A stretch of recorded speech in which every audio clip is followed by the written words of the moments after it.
Proyek pembangunan Jembatan Doli Tikam ini adalah salah satu proyek strategis di Indonesia yang menjadi concern dari pemerintah Indonesia, yaitu sesuai dengan policy Bapak Presiden kita dan Bapak Jokowi, di mana beliau sangat concern sekali di dalam membangun di wilayah timur, khususnya di daerah Papua, yang tujuannya adalah untuk mensejahterakan masyarakat Papua.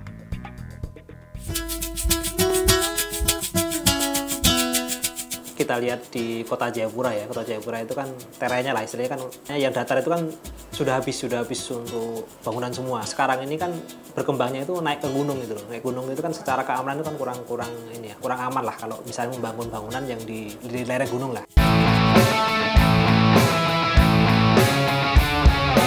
Kota Jayapura itu terdiri dari 5 distrik gitu.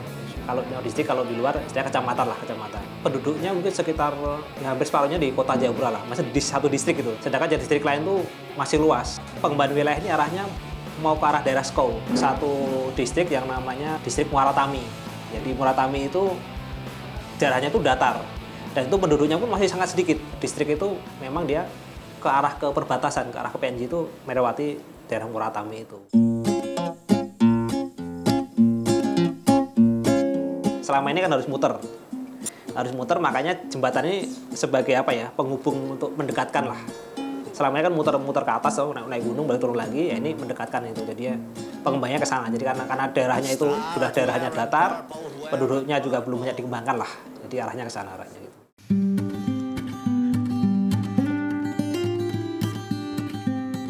Ini adalah proyek multi-yes dengan konsorsium di antara PP, Utama Karya, dan India Karya.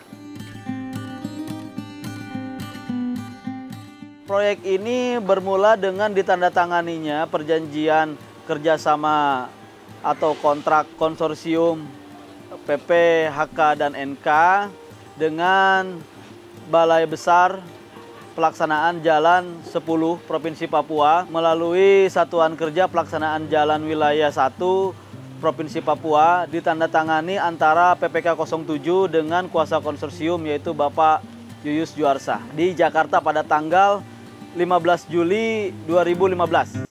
Pelaksanaan pembangunan jembatan ini akan dilaksanakan dalam tahun anggaran 2015 sampai 2018 dengan total anggaran 858 miliar, di mana untuk target anggaran 2015 adalah senilai 200 miliar.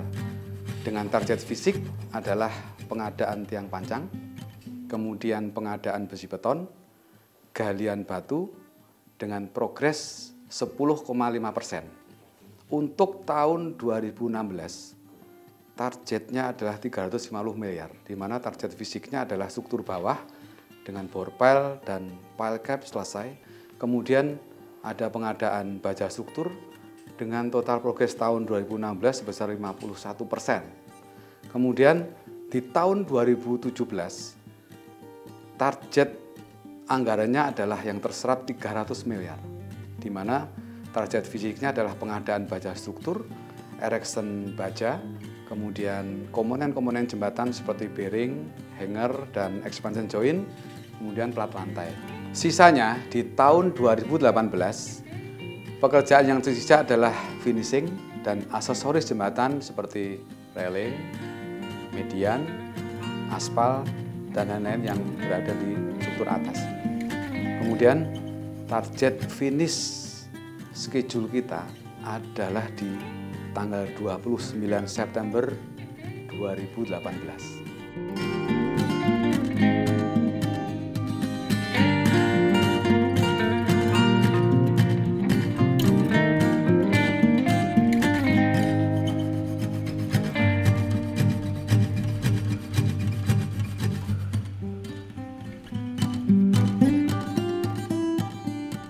Jembatan benang utama total panjangnya adalah 433 meter, di mana 400 meternya dibagi menjadi 3 section, 50, 150, 150, dan 50 terakhir, total ada 400. Kemudian untuk yang 33 meternya adalah benang pendekat dengan konstruksi eye girder. Lebar jembatan total adalah 21 meter dengan terdiri dari 4 lajur 2 arah dengan median. Kemudian untuk clearance jembatan, artinya dari jarak jembatan dari muka air banjir hingga ke bawah jembatan adalah 20 meter. Clearance 20 meter itu hanya terbatas ke lalu lintas pelayaran yang kecil ya, dengan kapal-kapal yang kecil. Dan memang untuk saat ini Teluk Yotefa di mana berada dalam posisi di dalam area jembatan ini tidak dilalui oleh kapal-kapal besar. Jadi cukup 20 meter itu tersebut.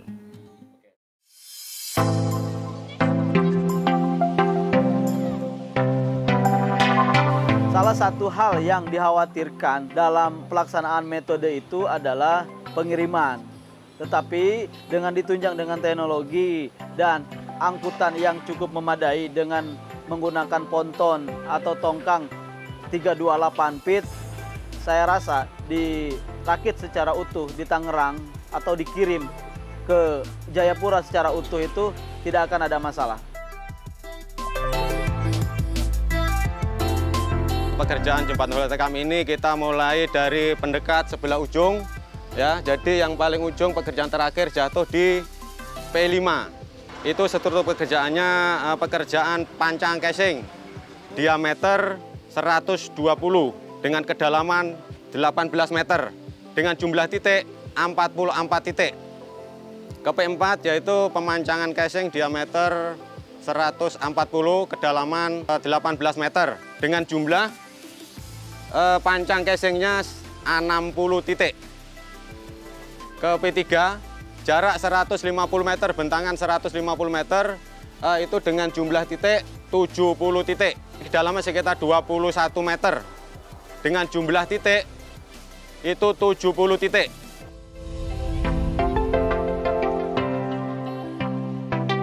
Untuk tantangan di laut, kalau terjadi arus yang deras, itu terjadi arus pasang. Itu sering terjadi di waktu sore maupun malam hari. Sedangkan proyek kita itu berjalan siang malam, tapi kita bisa mensiasatin alam itu.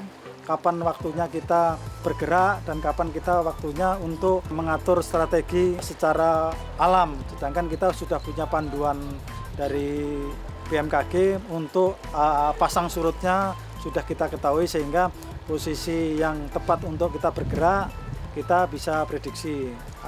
Dengan sistem bergerak pun kita rubah sistem bekerjanya. Sekarang sistem untuk di laut pengeborannya kita lakukan di malam hari, untuk pengecorannya di siang hari, sehingga kita meminimalisir untuk pasang surutnya air tadi yang mengganggu lalu lintas daripada tongkang yang mensuplai material dari darat ke laut. Kita berlanjut ke P2 dengan jumlah titiknya 60 titik, diameter sama 140 titik dengan kedalaman casing pemancangan casing 13 meter, diameter 140. Terus yang ke P1 struktur kita udah mulai pemasangan kolom mau ke pierhead.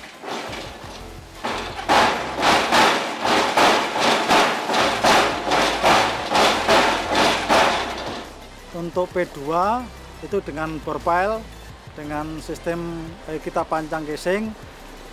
P2 kita pekerjakan dengan sistem pengeboran dengan auger, karena posisi pengeborannya di batu, sehingga kita perlu mendatangkan alat bor khusus yaitu untuk batu, yaitu auger dengan R230. Adapun kedalaman daripada P2 itu 20 meter dari permukaan tanah. Sedangkan untuk sistem pengeborannya sendiri itu membutuhkan under pressure untuk tekanan air 2 meter dari underground, sehingga kedalaman pengeboran dari top casing itu 22 meter. Sekarang pengerjaannya sedang dikerjakan, pengeboran sudah mencapai 6 titik untuk P2.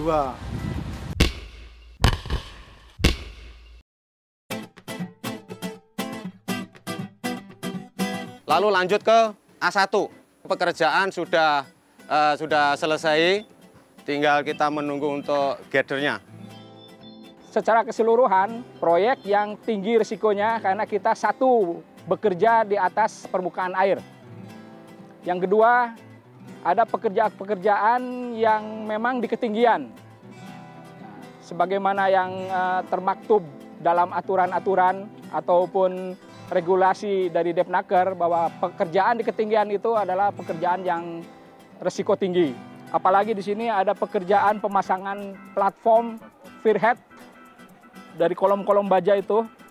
Ini pekerjaan-pekerjaan yang jelas-jelas mengandung risiko karena di sini terjadi pengangkatan beban yang relatif sangat besar tonasenya. Ini harus diangkat dan ini ada potensi-potensi yang harus dihindari seperti potensi jatuh, kejatuhan, baik kejatuhan material ataupun pekerja sendiri yang jatuh.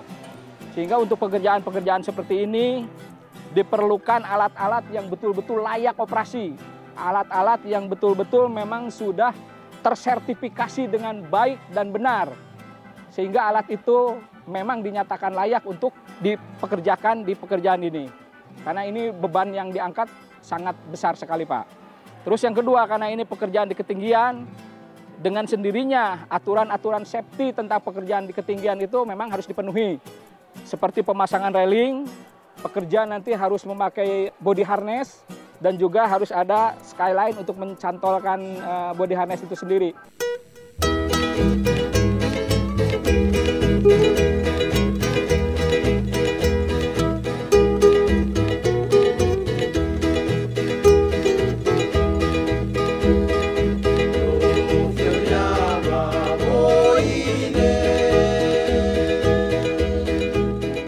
Untuk mendukung pelaksanaan kegiatan atau pekerjaan di lapangan, ada beberapa hal yang kita lakukan seperti dalam hal sumber daya manusia, sumber daya alat, dan sumber daya bahan. Serta-merta! Yes! Serta-merta! Yes! Serta-merta! Yes! Insiden! No! Insiden! No! Insiden! No!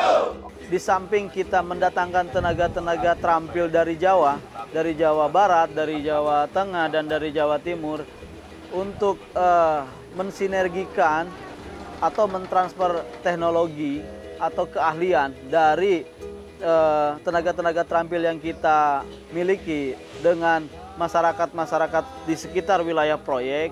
Kita pun melibatkan mereka dalam kegiatan pelaksanaan pekerjaan ini. Walaupun secara tanggung jawab itu memang masih ada di tenaga-tenaga terampil yang kita miliki. Dalam hal pengalihan pengetahuan terhadap penduduk-penduduk lokal yang ada di sini, memang kita membutuhkan kesabaran bagaimana kita cara menyampaikan supaya mereka bisa memahami apa yang kita inginkan, supaya pekerjaan itu bisa berjalan dengan baik.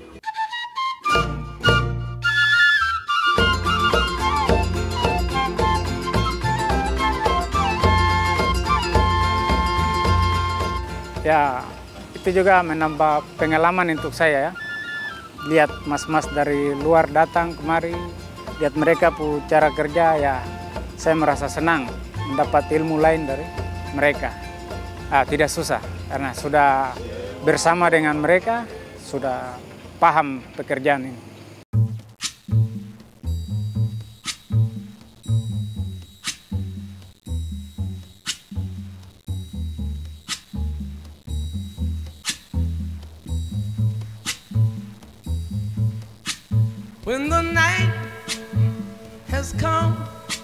Kita tanamkan keharmonisan itu, kebersamaan. Jadi kita sudah pupuk dari awal. Jadi kita sinergi di sini tidak ada, kalau sudah masuk ke proyek, kita tidak ada memakai nama satu perusahaan. Jadi kita adalah sinergi yang bersama. Setiap keputusan itu adalah keputusan bersama. Setiap rapat menentukan vendor dan lain-lain adalah bersama. Tidak ada HK, tidak ada PP, tidak ada NK. Kalau sudah masuk sini adalah masuk konsorsium. Jadi itu yang kita tanamkan, kebersamaan. Apa yang kita dapat di PP, yaitu kita dapat di HK sama, NK juga sama. Jadi kita tanamkan keharmonisian itu, kebersamaan. Jadi kita sudah pupuk dari awal. Suasana malam di sini adalah suasana seperti kerja juga. Kantor konsorsium kita buat senyaman mungkin.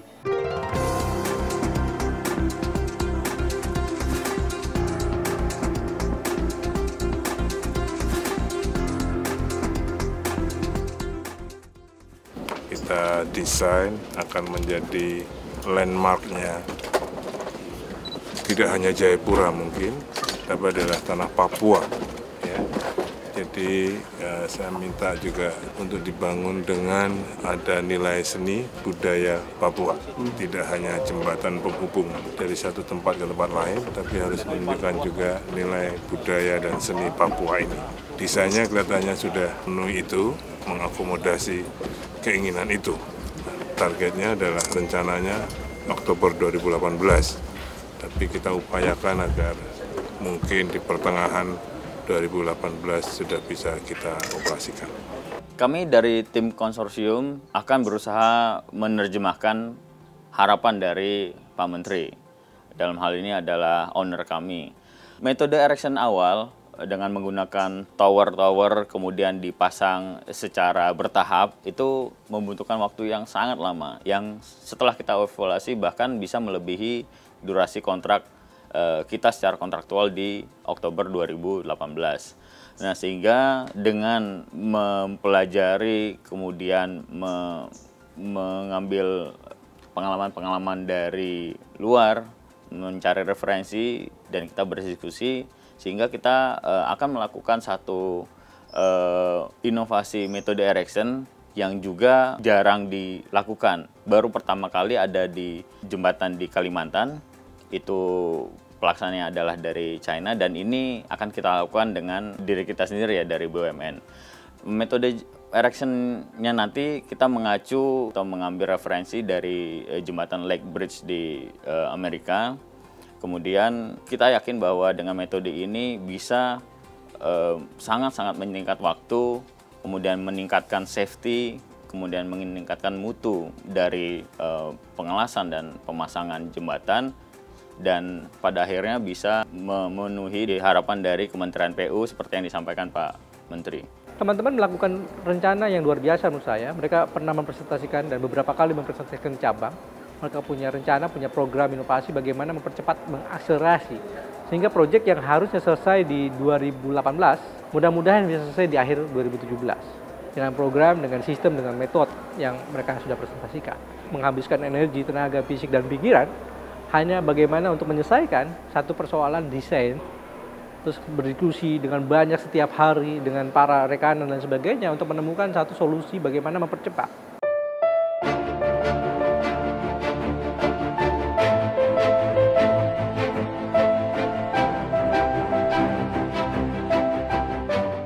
Untuk mengerjakan pekerjaan-pekerjaan konstruksi seperti jembatan Holtecam ini, saya yakin target dan mutunya akan dapat kita capai.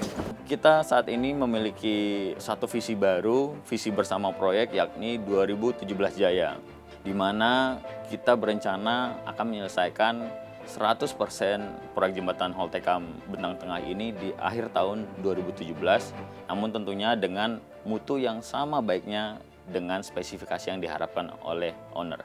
Karena fungsi daripada jembatan ini juga untuk memobilisasi orang dalam perspektif ke depan untuk juga menunjang pelaksanaan Pekan Olahraga Nasional pada tahun 2020 di Papua.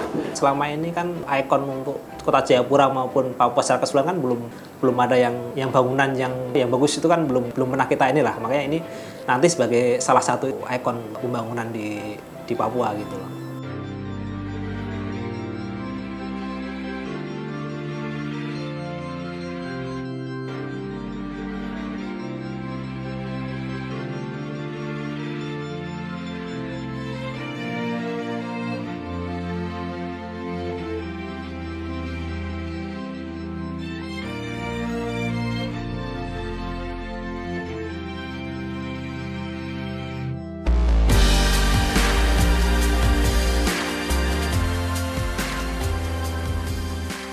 Jadi kalau ada proyek di Jakarta, di Jawa, atau dimanapun yang mereka telat, mereka menyerah ya dengan situasi persoalan sosial, teknis dan apalagi dan sebagainya.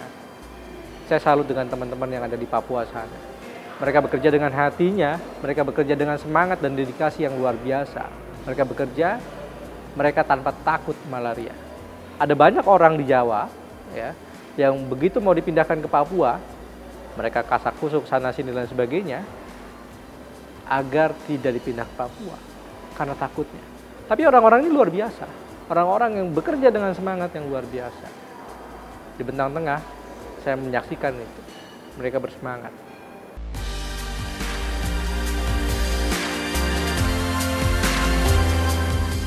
Kami sangat optimis bahwa proyek ini akan selesai sesuai dengan target mutu, biaya, waktu, teknis, housekeeping, dan K3, dan terakhir adalah green.